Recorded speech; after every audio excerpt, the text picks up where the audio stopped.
our next speaker, for those of you who've been in the Lean Startup community for a while, actually is quite famous, but outside of that select group is not as well known. He may be the speaker who has traveled the furthest to be here all the way from Beijing. And he was one of the earliest of early Lean Startup adopters, hosting a very memorable Eric Ries versus Dave McClure session in Washington, D.C., which you can find online, but maybe it's overbilled a little bit. In any event, he has now been preaching the good word all the way in China and wanted to talk about what he has learned, taking these ideas out of the U.S., out of Silicon Valley. And so please join us in welcoming Kevin Dewalt.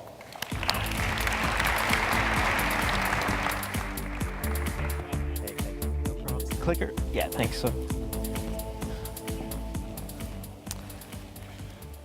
All right.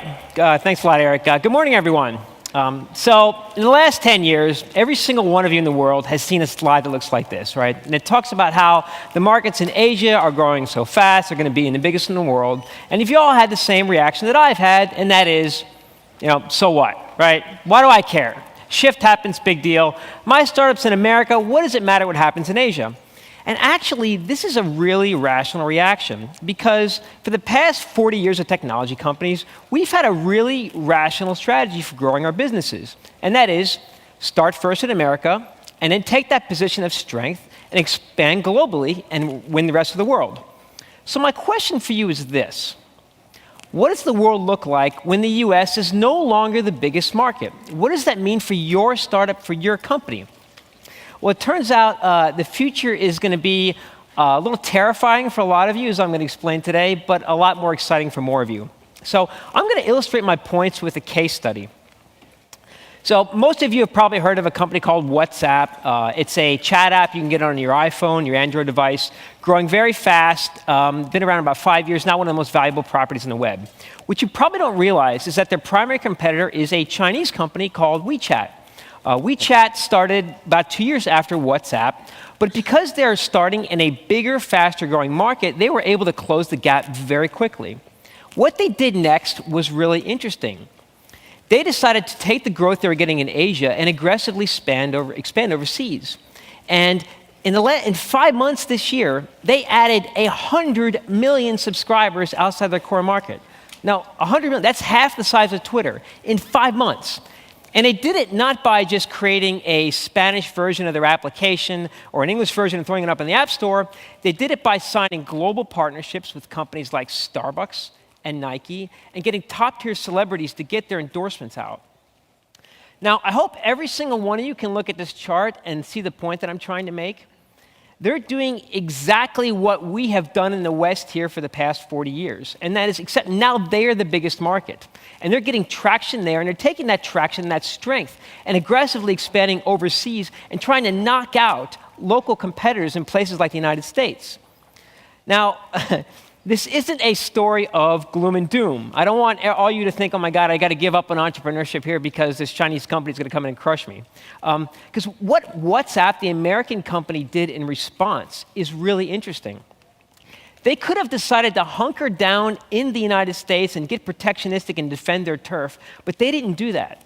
Instead, they themselves decided to aggressively expand overseas into Southeast Asia.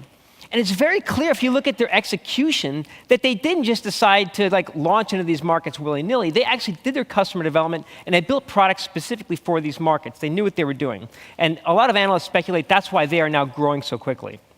So in summary, why should you care about Asia? Because I'm telling you, you risk getting crushed, even here in America, by companies that are coming from faster growing markets in the world. Alternatively, you can take my advice today and you can try to build a bigger, faster, stronger growing company than you ever thought possible. So just to recap, you came in here 5 minutes earlier before I started talking. You had a plan. I'm going to grow my company in America. Then I'm going to expand overseas. Turns out that's probably not going to work because America is no longer going to be the biggest market. Great news, though. I've got a better plan for you. And that is I'm going to show you how you can actually take advantage of this trend and expand into these markets sooner than you probably thought possible.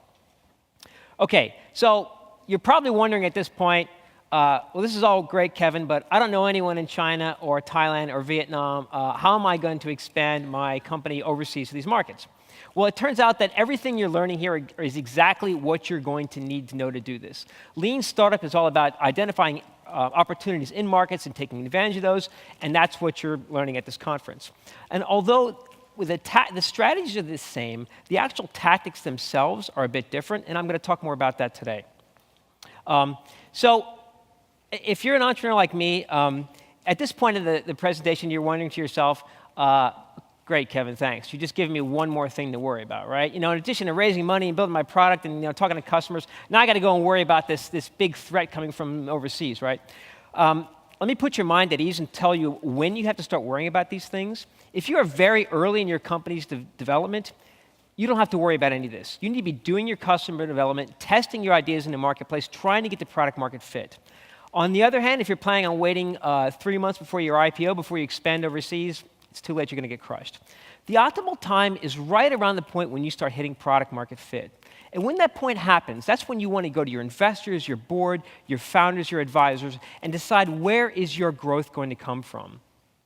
And at that point, you may decide, you know what, guys, Indonesia, that's where we're going to go next. We're going to take our company to Indonesia. When you make that decision, the first thing I want you to do is assume you know nothing about whatever market it is you're trying to go into. It saddens me to say that in 2013, we have mostly Americans, because we're the worst at this, we have American companies going overseas and getting crushed in these markets because they assume they know what the customers want. Instead, what I would like you to do is actually go out and get help. Before you start doing lean startup or trying to do these tactics in a new market where you're not familiar, find people in those markets that can help you out. They're the people running the lean startup meetups. They're doing the next programs. They're the ones doing the workshops, the accelerators. They're the ones that understand all these strategies, and they want to help you grow their company. They're willing to work with you. If you get nothing else from my talk today, please take away this. And that's before you try to do lean startup in a market where you're not familiar, get local help from people who know these tactics and strategies and know these markets.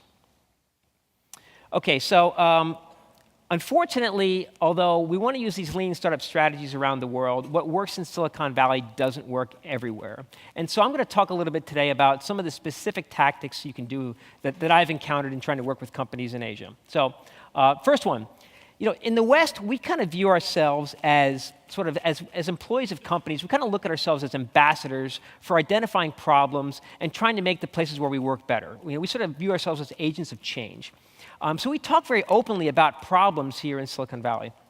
So the first time I was in Asia and I worked with a team and I tried to get them doing customer development, I said, all right, guys, I want you to go out and I want you to find 10 customers next week. I want you to talk to them about their problems, and let's come back and hear what they said. And so the team went out and they worked hard for a week, and they came back a week later and they said, thanks a lot, Kevin. Here's what we learned, right? We don't have any problems, right?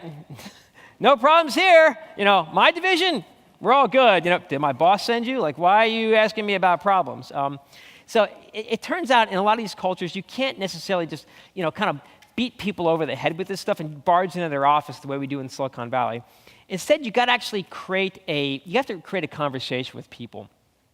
You need to go in and talk about trends and ideas and what's happening in the world. Talk to people about what their competitors are doing, what's happening in industry, and create a dialogue. When you do that, people will start to open up to you. They'll start to trust you. And that's when they'll start telling you about their problems and looking to you as someone that can provide solutions.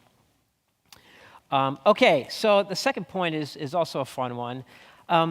We here, in the startup and the tech community, we're great at this, especially Americans. We like to use, these acronyms. It drives our Europeans friends crazy, right? These freaking Americans use these stupid acronyms all over the place, right? But, we, even more than that, we have a tendency when we use English to use English to describe very specific strategies that we use, okay? We take these strategies and we derive tactics from these specific strategies. The problem is that a lot of times the words we use, the language, they don't always necessarily translate directly into other cultures.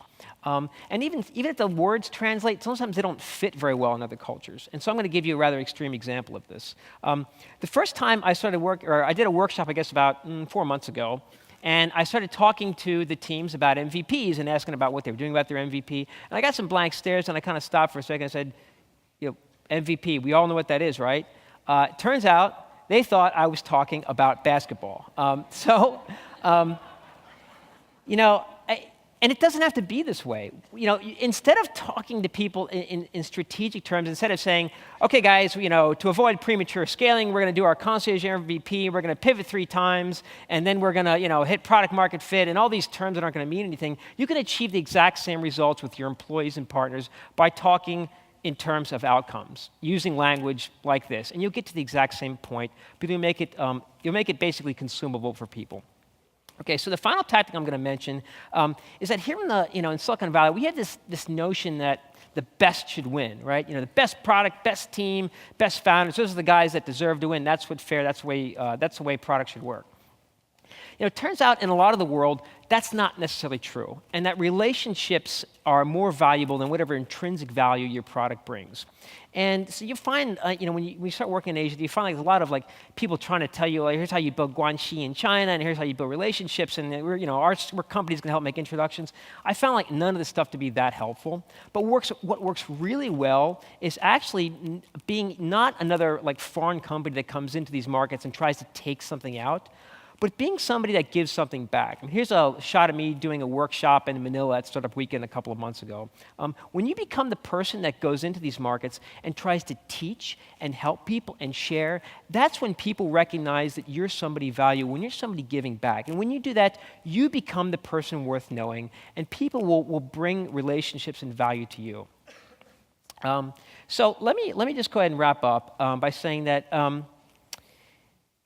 the App Store, it has no borders, right? There are no borders on the App Store. And the rise of these markets in Asia are going to be the single biggest change that has ever hit Western capitalism. It's going to change everything about the way you work and about your startup in ways that we're just now beginning to understand in 2013. As these changes happen, every one of you is going to have a choice. And that is, you can choose to be scared by these changes and defensive and fearful and hunker down and protectionistic and, oh my God, we got the barbarians at the gate trying to steal market share away from me.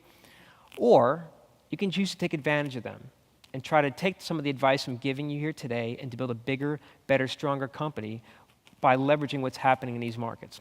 The wonderful news for all of you here is that simply by being a part of the lean startup movement and learning these strategies, you are going to be in a better position than 99% of the world to take advantage of them.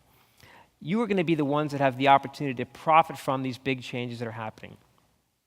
I hope you take advantage of it. Please enjoy the conference.